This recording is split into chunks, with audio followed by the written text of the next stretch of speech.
ในท้ายเดือนมังกร2026นี้สหายคำพันธ์เผยยวงศ์กรรมการกรมการเมืองศูนย์กลางพรรคหัวหน้าคณะโฆษณาอบรมศูนย์กลางพรรคพร้อมคณะได้เดินทางมาสุกอยู่ติดตามการปรับปรุงกงจักรการจัดตั้งเวียกงานโฆษณาอบรมอยู่แขวงบ่อแก้ว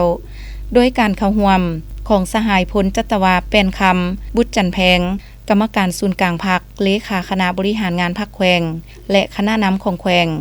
พร้อมด้วยพนักงานภายในคณะโฆษณาอบรมเข้าร่วมสหายนางสูงแก้วโพไซกรรมการพรรคแขวงหัวหน้าคณะโฆษณาอบรมแขวงได้รายงานสภาพการจัดตั้งและการเคลื่อนไหวเวียกงานในระยะผ่านมาข้อสะดวกข้อยุ่งยากและข้อเสนอโดยเฉพาะแม่นระยะยุบโฮมส่งกงจักรการจัดตั้งปัจจุบันคณะโฆษณาอบรมแขวงบ่อแก้วจาก18สหายเพิ่มเป็น36สหายหญิง9สหายประกอบมี5แขนงคือ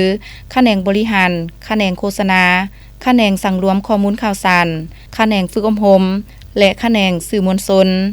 แต่ละแขนงได้แบ่งสิทธิหน้าที่และภาระบทบาทอย่างละเอียดและเคลื่อนไหวจัดตั้งเป็นปกติ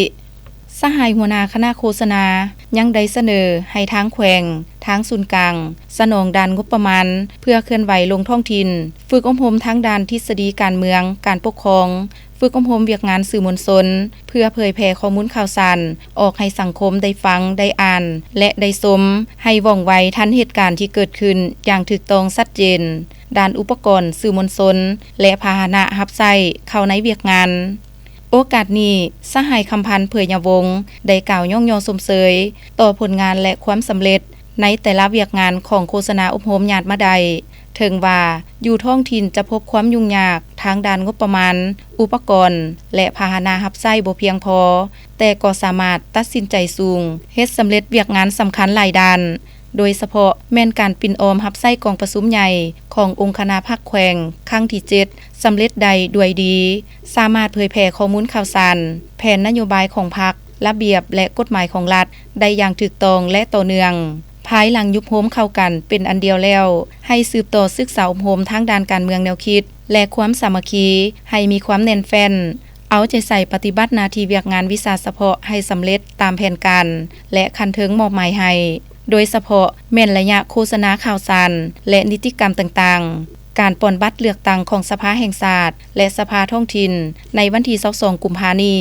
ส่วนทางด้านงบประมาณอุปกรณ์และพาหนะให้ทางคณะโฆษณาแต่ละแขวงสรุปรายงานและเสนอเพื่อจัดกองประชุมเวียกงานโฆษณาอบรมทั่วประเทศบางเวียกงานที่จำเป็นก็ขอให้ทางแขวงเป็นผู้จัดตั้งช่วยเหลือตืมเวียกงานซุ่มตัวหน้านี้เคยเสนอปัญหาใช้อันเอาใจใส่นั่นน่ะนึงเลยเป็นเวียกงานก็เกี่ยวจะตั้งพระวิญญาณมาที่กองชุดใหญ่ครั้งที่2ของพรรคนี่นะเมื่อทั้งนั้นกรมการเมืองซุ่มนั้นก็ตกลงมอบให้คณะผู้ทรงอันนี้